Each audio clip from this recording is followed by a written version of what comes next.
반갑습니다. 울산 꿈분석 심리상담사 토정 박재훈입니다. 이번 시간에는 꿈과 서울과 농어촌 그러니까 도심지의 부동산에 대해서 질문을 받는 시간을 하겠습니다. 질문하십시오. 예, 저는 꿈 분석 심리 부상담사로서 꿈 문의자의 내용을 대신 질문해 드립니다. 예, 질문하십시오. 예, 이렇게 서울과 중소도시 예. 농어촌 관계는 그리고 부동산에 대해서 설명을 좀 해주세요. 꿈하고 이렇게 연관이 있나요? 예, 연관이 있습니다. 꿈이라는 것은 아까도 설명을 해드렸다시피 개인의 네네. 생각이 네네. 숙성이 되면 그 꿈으로 동영상으로 나타나서 미래 정보를 가르쳐 주는 것이거든요. 네네. 그래서 우리는 일단 꿈과 연관을 해서 도시 부동산과 농어촌 부동산은 차이가 많죠. 네네. 지금까지는 서울 같은 데는 부동산이 굉장히 오르는 속도, 그 다음에 가격 면에서 농어촌은 비할 바 없이 굉장히 차별이 많았죠. 네. 그런데 앞으로는 서울서 살면서, 전세에 살면서 그 중소도시 같은데 그런 쪽에서 오히려 자기 자가주택을 만들면서 전원주택을 즐기면서 또 어떤 면에서는 여기서 농법까지를 곁들이면서 하는 부동산이 많이 유행을 하고 있습니다. 그리고 또 정부에서는 또 농어촌 쪽에서 가는 것을 환영을 하면서 또 네. 여러 가지 혜택을 많이 주고 있기 때문에 적절하게 이거를 활용을 잘 하신다면 네. 좋은 것이 되리라고 보고 또 특히 꿈을 통해서 이것을 많이 활용을 할 수 있다고 보기 때문에 상세한 질문을 받고 설명해 드리겠습니다. 예, 그러면 이제 직장인과 퇴직자와의 차이점도 있나요? 예, 이거는 물론 여기는 독자 여러분들이 꿈을 앞에 내세우지 않더라도 꿈 분석 심리 상담사의 일이기 때문에 꿈과 연관을 시켜서 본다고 생각하시면 되기 때문에 직장인들의 부동산이라는 것은 직장에 다니면서 자기 어떤 짜투리 시간, 네네. 토요일이나 일요일, 공휴일, 휴일, 여러 가지를 가지고 어떤 도시 농법, 안 그러면은 약간 서울 같으면 경기도 정도, 네. 여기요. 그 다음에 퇴직하는 사람은 전업을 해야 되겠죠. 예. 그렇기 때문에 부동산 종류도 틀린다고 보고 또 그래서 우리는 이것을 꿈과 연계, 꿈이라는 것은 밤에 자는 것도 꿈이지만 예. 자기가 스케줄을 잡아서 미래 희망도 꿈이라고 보기 때문에 예. 이것 꿈이 너무 고정적인 한계를 짓지 마시고 예. 또 이렇게 봤을 때 서울과 농어촌의 부동산을 그리고 또 직장인과 퇴직자의 부동산을 구별하는 게 훨씬 좋죠. 그러면 도시부동산 성공법이 또 따로 있나요? 도시 부동산은 요즘은 도시에 태어난 사람 있잖아요. 네네. 그런 사람 농촌에 대해서 전혀 모르잖아요. 네네. 그런 사람들은 자격증 있잖아요. 예, 자격증을 가지고 창업을 하는 것을 연구해 보시는 게 좋겠죠. 예를 한번 들어볼까요? 이 사람은 평소에 만약에 어떤 상담을 하는 것이 만약에 취미가 있다. 예. 그럼 상담사 자격증을 따는 게 좋겠죠. 그렇죠. 그러면서 직장에 다니고 있다가 토요일, 일요일 논다. 예. 그러면은 거기에서 토요일, 일요일만 상담을 해주는 곳이라고 이렇게 하면 좋겠죠. 그러면 멋지다. 짜투리 시간을 가지고 돈을 예. 비록 적게 번다 하더라도 이것도 재밌는 어떤 자기 재테크도 되고 또 보람도 느끼고 이렇게 하는 또 평소에는 공부를 해서 또 실력도 쌓고 이렇게 하는 그런 어떤 재테크 방법으로서 도시 부동산의 일종이라고 볼 수가 있습니다. 이렇게 선생님 말씀을 들어보니까 이 꿈을 가지고 예. 이 부동산으로 이렇게 성공법도 배우고 이걸 창업을 하면 아주 기가 차겠는데요.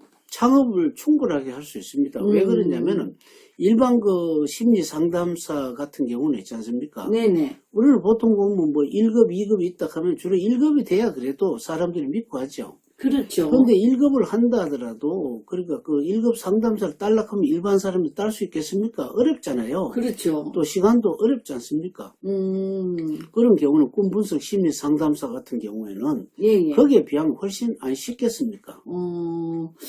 그럼 또 질문자의 또 상담이 이렇게 들어왔네요. 예. 농어촌 부동산의 선곡법도 있느냐고. 농어촌의 부동산 성공법 엄청나게 많죠. 예. 첫째는 농어촌은 국가에서 주목하고 있는 것이고 네네. 국가에서는 농어촌이 꼭 생산 보다는 우리나라 국토 효율적인 이용법 때문에 그렇습니다. 그렇기 음. 때문에 여러 가지 뭐 대출 문제라든지 또 그다음에 장비, 뭐 농협을 통해서 장비라든지 뭐 축협을 통해서 어떤 가축 이런 것도 있지만은 요즘은 점점 아열대 성향이 되기 때문에 점점 더워오죠. 네네. 더워오기 때문에 뭐 옛날엔 제주도 귤이 최고지만은 요즘은 저 육지에 많이 올라왔죠. 예예. 그래서 그런 것을 감안을 해서 예예. 농어촌은 무조건 그 생산적인 부동산만 부동산이 아니고요. 네네. 여기서 무슨 전원적으로 뭐 사람들이 이제 농촌에 놀러 왔을 때 숙박시설 같은 거 있죠. 네네. 뭐 제주도뿐 아니고 이제는 육지 그러니까 뭐 동해안 같은 뭐 해변가를 기준해서 안 그러면 그 뭐 영천이라든지 대구라든지 안동 뭐 김천 쭉 경북 지방에 강원도 춘천 쪽으로 간다면 그건 산골 있지 않습니까? 네네. 그쪽에 단풍 구경이라든지 안 그러면 또 어떤 뭐 아이템을 가지고 하는 그 지방 오. 뭐 그런 쪽으로 약간 우리는 예. 부동산을 실용적인 부동산을 갈 수가 있습니다. 예, 그리고 이제 또 문의자가 내용이 예, 지금 다른 문의가 또 들어왔어요. 예. 어떤 내용이 들어왔느냐면은 부동산은 북한과의 연관도 있나요? 그러고 들어왔네요. 북한의 연관이 있습니다. 음. 왜 그러냐면은 그 우리는 그 모든 게 있지 않습니까? 네네. 그 경제라는 것은 꼭 이루어지고 안 이루어지는 것보다는 약간 우리는 그 마음이 움직이면은 돈이 흐르죠. 그렇죠. 뭐 정부에 그 북한하고 연관이 돼 가지고 뭐 휴전선 부근에 무슨 지뢰도 좀 걷어내고 네. 그다음에 그 검문소 쪽에서는 뭐 확성기라 이렇게 제거했지 않습니까? 그렇죠. 그러니까 강원도 땅들이 올라갑니다. 아. 왜 그러냐면 그 휴전선이 거치고 나면은 철도가 연결되지 않습니까? 예. 그렇기 때문에 그 강원도 쪽에서도 이렇게 보면은 그 우리 그 춘천이라든지 있죠. 뭐 네네. 안 그러면 그쪽에 그 이북에 가는 그 철도 가면 그 대마리라고 하는 그런 곳이 있습니다. 그래서 우리 그 철원이라든지 그쪽에 보면은 그쪽으로 가는 그 철도 주변 네네. 그런 그 어떤 땅 그런 음. 땅들이 어떻게 보면은 가격이 많이 올라요. 또 이렇게 또 질문이 들어왔어요. 휴전선 부근의 부동산 전망은 어떻느냐고. 아까 그 조금 전에 그 이북하고 예. 연관이 있는데 네네. 통일이 되면 그쪽에는 오르는 거 당연하죠. 아. 그게 바로 어떻게 보면 20년간 묶어놓은 공원 벨트 한 가지인데 이건 어떻습니까? 1953년도까지 그때 휴전을 했기 때문에 지금 뭡니까? 47년, 20, 뭐 6, 70년간 그 그린벨트가 풀리는 거 한 가지 아닙니까? 그렇네. 맞습니다. 그게 맞는 이제 것 그 같습니다. 세계 3대 투자자 짐 로저스 같은 사람은 예예. 북한, 그러니까 우리나라를 앞으로 5년, 10년 이 안에 예예. 세계에서 가장 경제가 활성화되는 곳 중에 하나라고 했거든요. 예. 그렇기 때문에 그는 당연하게 지금 어차피 묶여가 있지 않습니까? 예. 근데 지금 이제 또 비슷한 말이지만은 예, 질문자의 문이니까 예, 또 이렇게 질문을 해드릴게요. 예. 그 휴전선 부근의 부동산의 부가가치 품목은 무엇이냐고 좀 물어봐 달라 하네요. 그건 재밌게 할 수가 있습니다. 음. 그건 뭐 원래 저한테 와야 세밀하게 이야기했는데 오늘은 뭐 좀 서비스 쪽으로 이야기해드릴게요. 이거는 원래 네네. 제가 부동산 전문은 아니잖아요. 네네. 그런데 꿈을 연구하고 많은 사람들 문의를 하다가 보니까 네. 저도 연구를 하게 됐습니다. 예. 그럼 예를 들어 그 휴전선 부근에서는 이북하고 연관이 좀 있지 않습니까? 예예. 그럼 우리 그 이북에서 탈북한 사람들 많죠. 그렇죠. 거기에 예를 들어 고향을 그리워하는 만약에 어떤 상품을 거기서 만들어 판다면 그 사람들이 오. 오겠습니까? 안 오겠습니까? 오겠는데요. 그거 대박 나겠네요. 그렇죠. 뭐 예를 들어 가지고 만약에 뭐 조금 제가 좀 우스꽝스럽습니다만 거기에 만약에 그 휴전선 부근에 큰 땅이 있지 않습니까? 네네. 큰 땅을 대대적으로 이렇게 해가지고 뭐 예를 들어 설이라든지 추석 때 명절 있잖아요. 네네. 명절 때 안 그러면 또 재밌는 아이디어가 있어요. 뭐냐면은 이북에서도 그 명절이 그 남한 말고 또 다른 색다른 명절이 있겠죠. 그렇겠죠. 뭐 한경도 같으면 또 다른 평양 같은 뭐 이런 명절을 잘 찾아내 가지고 그러니까 뭐 평양 사람 안 그러면 한경도 사람 안 그러면 무슨 그 다른 지역 있죠. 예예. 그 사람들이 그때 거기에서 이제 그 축제를 거기서 개최한다면 어떻습니까? 예, 아주 멋지겠는데요. 그래요. 그렇게 하는 것도 부가가치 있는 거 아니겠습니까? 그리고 또 이제 지금 꿈 분석 심리 상담사 예. 그 멘토님한테 또 질문이 또 하나 들어왔는데요. 곱게 이야기해 주세요. 북한인들이 좋아하는 집 건설을 어떻게 지어야 성공하냐고 물어보네요.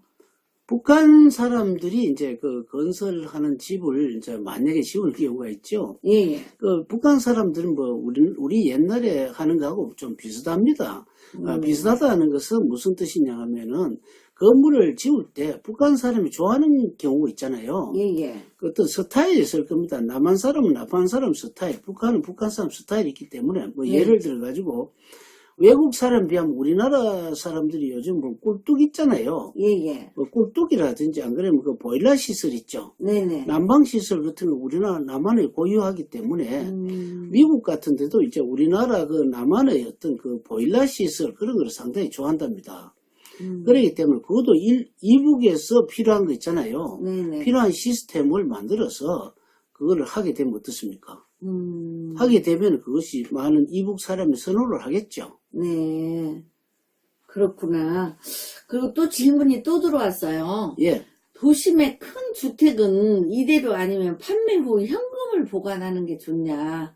다시 한번 말씀하세요. 도심의 큰 주택 있잖아요. 예. 주택을 가지고 있는 분인가 봐요. 예, 예. 이대로 가지고 있는 게 좋냐, 판매 후 현금을 가지고 있는 게 좋냐, 이제 그걸 질문해요. 그거는 이제 나이에 따라 좀 틀리죠. 예. 나이가 좀 있는 사람은 어떤 사람은 그 시골서 도시에 와서 성공한 사람도 있고 예, 예. 아예 서울 출신이 있습니다. 예. 이런 경우는 서울 출신 같으면은 그 사람은 그 서울을 크게 벗어나서는 좀 생활이 힘들 수도 있어요. 그런 경우에는 뭐 예를 들어서 우선 있잖아요. 네. 뭐 전세를 주고 뭐 도시 약간 뭐 경기도 정도 있어 보다가 예, 예. 잘 맞지 않으면 다시 전세 기간이 끝나면 온다든지 무슨 여행을 가듯이 그리고 그 다음에 또 뭐 예를 들어 가지고 농촌 출신인데 도시에 와서 성공했다. 네. 그럼 팔고 약간 지방을 내려와서 사는 것도 좋고 또 안 그러면은 자기가 집은 큰데 현금이 없잖아요. 네네. 그럼 현금만 해서 집을 주르고 약간 그것을 재테크를 할 수 있는 먹고 살 방법을 연구하는 게 그런 게 좋죠. 네, 또 이제 이런 질문이 들어왔어요. 도심에서 예. 이렇게 큰 주택이 좋은 경우가 될 수 있나요? 그러고 묻네요. 도심에서 큰 주택요? 예, 예. 도심에서 예. 큰 주택을 살고 있는 게 좋냐, 이제 그 말씀이죠. 그거는 이제 그 또 내용에 따라 틀리죠. 왜 그러냐면은 뭐 대가족이 있는 집들이 있어요. 네네. 뭐 예를 들어볼까요? 예. 같은 그 우리가 보통 보면은 자식과 부모 잘 안 살잖아요. 그렇죠. 요새는 다. 그런데 헷갈리죠. 이제 뭐 어떤 사람이 자기 네. 아버지가 어떤 사업을 하시는데 네네. 요즘 같으면은 이제 그 도시 공간에서 무슨 뭐 컴퓨터를 가지고 작업을 하는 그런 게 있잖아요. 네네. 그런 경우에는 뭐 어떤 그 사원들 중력들 하고 있죠. 네네. 같은 아파트에서 지금 초창기 같은 경우는 같이 있는 게 좋을 수도 있잖아요.